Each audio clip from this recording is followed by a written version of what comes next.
दिल्ली की हवा में आज फिर उम्मीद घोली गई है। उम्मीद रोशनियों की, तकनीक की और उन दावों की जो हर साल प्रदूषण के मौसम में किए जाते हैं।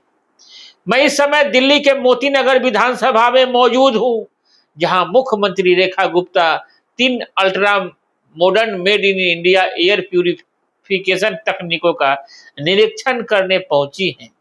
दावा है कि अब प्रदूषण के खिलाफ लड़ाई सिर्फ सर्दियों में नहीं बल्कि साल के 365 दिन चलेगी।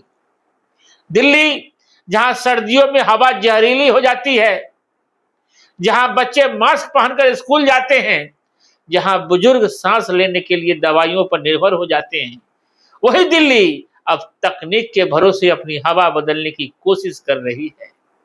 कैमरा जरा इधर दिखाइए। ये जो आप पीछे देख रहे हैं, इसे कहा जा रहा है STR 101 फिल्टर रहित air purifier system. Rama road पर बिजली के खंभों के बीच लगी ये मशीनें हवा को खींचती है और दावा है कि PM 2.5 PM 10 धूल, धुएं और जहरीली गैसों को कम करती है। दिलचस्प बात यह है कि इसमें कोई फिल्टर नहीं है, यानी फिल्टर बदलने का झंझट नहीं, मेंटेनेंस कम और पूरी व्यवस्था IoT तकनीक से जुड़ी हुई। रेखा सरकार का दावा है कि एक मशीन प्रति घंटे करीब 3 लाख लीटर हवा को प्रोसेस कर सकती है। दिल्ली सरकार ने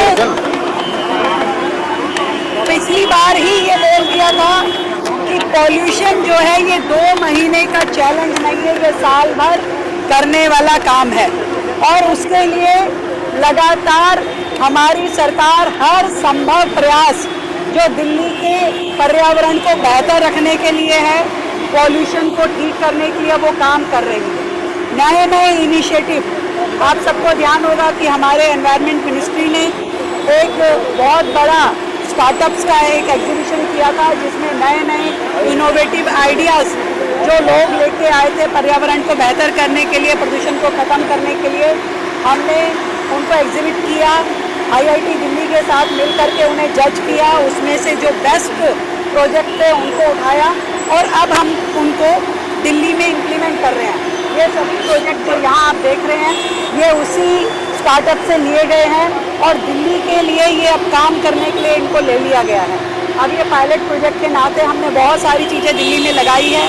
आज हमने 3 नए आपको इनोवेटिव जो हमारे एफर्ट्स थे वो दिखाए हैं कि दिल्ली सरकार ने जो 3 नए इनिशिएटिव आज आपको दिखाए हैं, ऐसे ही और इनिशिएटिव जो सरकार लेती रहेगी जब तक वो मौसम आएगा जब दिल्ली प्रदूषण से परेशान होती है। उस समय तक हमारी कोशिश रहेगी कि हम अपने बेस्ट एफर्ट कर लें। हर 360 डिग्री पे सरकार काम कर रही है, चाहे वो डस्ट मिटिगेशन हो, चाहे वो व्हीकल ट्रांसपोर्टेशन, पब्लिक ट्रांसपोर्ट, हर चीज़ पे काम कर रही है। प्लांटेशन पे बहुत बड़ा काम हो रहा है। तो अपनी ओर से दिल्ली के पर्यावरण को बेहतर करने के लिए सरकार कोई कसर छोड़ने वाली नहीं है इस बार, और पूरा साल इस पे काम करते हुए जब हम उस सीजन पे आएंगे तो मेरा विश्वास है कि दिल्ली के लोगों को बेहतर हवा इस बार मिलेगी। अब सवाल ये नहीं है कि मशीन कितनी आधुनिक है, सवाल ये है कि क्या दिल्ली की हवा इतनी आसानी से बदल जाएगी, क्योंकि दिल्ली का प्रदूषण सिर्फ धूल या धुएं का मामला नहीं है, ये पॉलिटिक्स का भी विषय है, योजना का भी और हमारी जीवन शैली का भी। अब हम आपको दूसरी तकनीक दिखाते हैं। यह है भारत की पहली EV mounted anti smoke gun, यानी एक ऐसी मोबाइल मशीन जो सड़क घूमकर हवा में पानी को बेहद महीन बूंदे छोड़ती है ताकि धूल नीचे बैठ जाए। सरकार इसे क्लीन एयर कॉरिडोर बनाने की दिशा में बड़ा कदम बता रही है, लेकिन दिल्ली वालों ने इससे पहले भी कई दावे सुन चुके हैं। स्मोक टावर आए और इवन आया, पानी का छिड़काव हुआ, और सवाल वही रहा, क्या दिल्ली की हवा सच में बदली?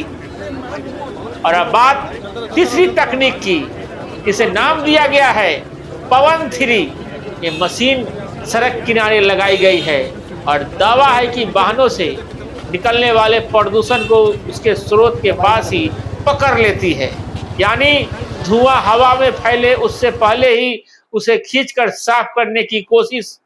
मुख्यमंत्री रेखा गुप्ता कहती है कि दिल्ली सरकार अब प्रदूषण के खिलाफ 360 डिग्री अप्रोच पर काम कर रही है।